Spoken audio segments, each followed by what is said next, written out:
네, 안녕하세요. KB국민카드의 빅데이터 활용 현황과 미래에 대해서 발표를 맡게 된 경제금융학부 17학번 최현수입니다.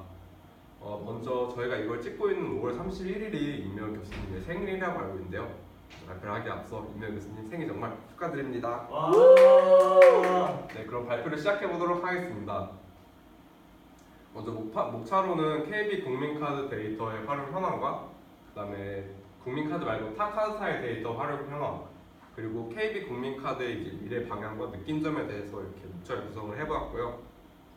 네, 첫 번째로 KB국민카드의 데이터 활용 현황에 대해서 알아보도록 하겠습니다. 네, KB국민카드 같은 경우에는 이제 빅데이터 랩을 개설을 해서 이제 빅데이터 관련 상품과 그다음에 서비스를 본격적으로 이제 개발 및 판매를 하기 위해서 많은 준비를 하고 있는데요. 이렇게 많은 준비를 통해서 그 개발된 상품들에는 다음과 같은 것들이 있습니다. 먼저 이제 연령별 소비 패턴을 이제 빅데이터를 통한 분석을 해가지고 이제 연령별 소비에 적합한 카드 상품들을 개발하게 되었는데요. 먼저 청춘대로 카드 같은 경우에는 20대 젊은 고객의 선호 영역에서 이제 할인을 하게 되는 그런 카드입니다. 두 번째로 이제 다담 카드 같은 경우는 30대 고객의 소비 패턴을 분석해서 이제 본인에게 맞는 상품 서비스를 제공하는 그런 카드이고요. 마지막으로 이제 골든 라이프 올린 카드 같은 경우는 이제 50대 고객을 위해서 이제 의료 부분과 생활 부분 이렇게 나뉘어서 하나를 선택해서 서비스를 받을 수 있도록 하는 그런 카드로 이렇게 구성이 되어 있습니다. 다음으로 이제 챗봇 QD인데요. 챗봇 QD를 설명하기에 앞서 이제 그 가맹점 수수료 인하 등으로 인해서 이제 카드사들의 수익성이 많이 떨어지게 되었다고 해요. 그래서 이제 비대면 거래가 급증하게 되었는데 이제 빅데이터를 통해서 이제 24시간 동안 챗봇 서비스를 운영해서 이제 카드 발급, 분실 신고, 대출 상담 등을 24시간 동안 이제 상담원 없이도 채팅을 통해서 해결할 수 있게 이런 챗봇 QD 같은 거를 만들어서 사용하고 있습니다. 다음으로 이제 신한카드의 빅데이터 활용 현황에 대해서 얘기를 해볼까 하는데요. 신한카드 같은 경우는 이제 빅데이터를 상당히 잘 이용하고 있는 그런 카드사 중에 하나입니다. 먼저 이제 초개인화 서비스를 들 수 있는데요.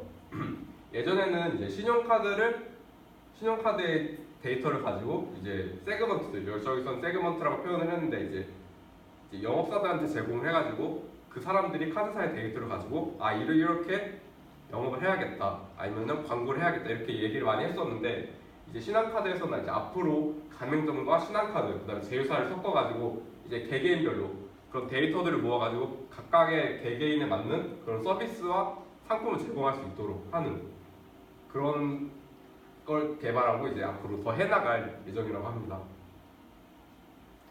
네, 그다음에 이제 신한카드의 빅데이터 활용으로 이제 18종의 카드 상품을 만드는 게 있는데요. 신한카드 같은 경우는 이제 코드9이라고 해가지고 카드를 이제 남자, 여자, 그리고 남자, 여자도 각각 9개씩 해가지고 카드를 이렇게 18종류를 만들어서 굉장히 그 고객으로 하여금 선택지가 넓게 나의 소비 패턴에 맞게 이렇게 소비를 할 수 있도록 만들었습니다. 그 예를 들면은 저희 보면 이제 잘 안 보이실 수도 있는데 합리적 소비를 추구하는 스마트 세이버, 그 다음에 문화와 여가를 즐기는 싱글 이렇게 해가지고 각각 이름이 붙어져 있죠. 그래서 이렇게 자기가 나는 어떤 사람인지 이렇게 생각하다가 이렇게 각자 이렇게 하나씩 골라가지고 들어갈 수 있게 하는 굉장히 다양한 카드 서비스를 제공하고 있습니다. 다음으로 이제 신한카드 마이샵을 들 수 있는데요. 신한카드 마이샵은 고객에게 맞는 혜택을 쿠폰으로 제공하는 그런 서비스입니다. 카드 고객의 데이터를 분석해서 고객에게 맞는 가장 최적의 쿠폰을 제공하는 서비스인데요. 예를 들어 고객이 어떤 가맹점에 방문을 한 다음에 가맹점을 이용을 하면은 이제 카드사에서 고객이 이런 가맹점을 자주 이용을 하는구나 해가지고 고객이 자주 가는 가맹점에 맞는 그러한 쿠폰을 제공하는 고객 맞춤형 서비스라고 볼 수 있습니다. 이것 또한 역시 빅데이터를 활용한 서비스이고요. 다음으로 이제 삼성카드의 빅데이터 활용 현황에 대해서 얘기를 해보도록 하겠습니다. 삼성카드 같은 경우에는 이제 경쟁사, 고객 분석 및 마케팅 전략과 실행을 지원하기 위해서 데이터 분석 기반의 맞춤형 지원 서비스를 제공하고 있는데요. 3디멘션, 업종 선호, 소비 지역, 구매 주기를 기반으로 해가지고 고객과 이제 가맹점을 분석해가지고 바로 지금 바로 활용 가능한 그런 마케팅 방향을 제시하고 어떻게 하면 효과적으로 광고를 할 수 있는지 그리고 어떻게 하면 그렇게 실행할 수 있는지를 그렇게 지원하고 있다고 합니다. 다음으로 이제 링크 비즈 파트너가 있는데요. 아까 것과 좀 더불어서 얘기를 할 수 있을 것 같다는 생각이 들어요. 삼성카드 회원의 데이터를 기반으로 해서 매장을 방문할 가능성이 높은 고객에게만 이제 쏙쏙 뽑아가지고 그 고객에게만 이제 홍보를 하는 그런 삼성카드만의 디지털 마케팅 서비스를 하고 있다고 합니다. 예전 기존 마케팅 같은 경우에는 이제 잘 안 보실 수 있는데 모든 고객에 무작위로 혜택을 제공한다고 해요. 그러니까 기존에는 이제 모든 고객들이 무작위로 이렇게 광고를 받았었는데 이제 링크 마케팅을 통해서는 이제 매장을 방문할 가능성이 높은 고객들에게만 광고를 제공함으로써 어떻게 보면은 좀 더 고객들이 더 접근하기 쉬운 구매율을 높일 수 있는 그런 새로운 빅데이터를 통한 디지털 마케팅이라고 볼 수 있습니다. 다음으로 이제 숫자 카드가 있는데요. 숫자가 1부터 6까지 있어요. 1부터 6까지가 있는데 각각의 카드가 교통, 음식, 여가, 의료, 교육, 도서 등 다양한 분야의 혜택을 제공하고 있습니다. 네, 그래서 이제 삼성카드 5 같은 경우는 이제 나를 위한 것은 물론 아이 교육 가족을 위한 혜택. 네, 삼성카드 6은 뭐 할인점 주유, 온라인 쇼핑. 그다음에 3, 4, 5, 뭐 3, 1, 2, 3, 4, 5, 6, 7. 6, 7은 아니죠. 6까지. 네, 6까지 해서 이제 각각의 카드가 색다른 다른 서비스를 제공하는 그러한 상품을 제공하고 있습니다. 네, 다음으로는 이제 KB 국민카드의 미래 방향에 대해서 얘기를 해보려고 하는데요. 먼저 이제 계속되는 카드사의 악재가 있습니다.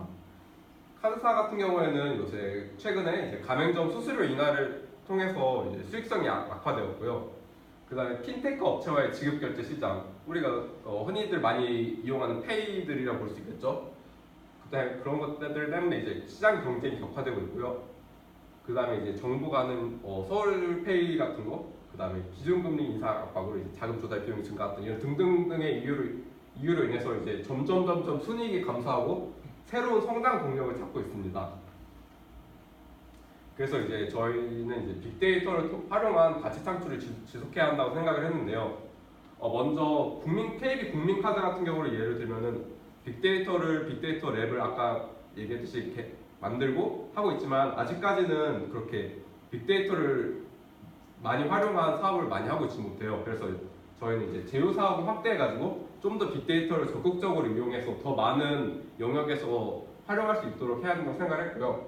그 다음에 다양한 데이터를 물론 이미 축적되어 있는 카드 데이터들도 있겠지만 더 많은, 더 자세한 데이터를 축적해가지고 이렇게 범주화를 시켜서 좀 더 명확하게 빅데이터를 이용할 수 있는 그런 게 필요하다고 생각을 했습니다. 그 다음에 마지막으로 느낀 점에 대해서 얘기를 해보면요. 처음에 국민카드의 빅데이터에 대해서 조사를 한다고 생각했을 때 카드사니까 아무래도 빅데이터를 좀 많이 이용하지 않을까라는 그런 막연한 생각을 가지고 있었는데 아직 빅데이터 전략본부나 빅데이터를 활용하려는 그런 시도들은 많이 하고 있지만 그렇게 명확한 결과물이 아직은 많이 나오지 않은 것 같다는 생각이 들었습니다. 그래서 저희가 나의 전공과 빅데이터를 듣고 있는데 빅데이터를 좀 열심히 배워가지고 나중에 이렇게 카드사나 아니면 다른 업종에 들어가가지고 빅데이터를 좀 잘 활용해서 저희가 뭔가 좀 새로운 걸 만들어 보면 어떨까 하는 그런 생각을 갖게 되었습니다. 네, 이상으로 발표를 마치도록 하겠습니다. 감사합니다.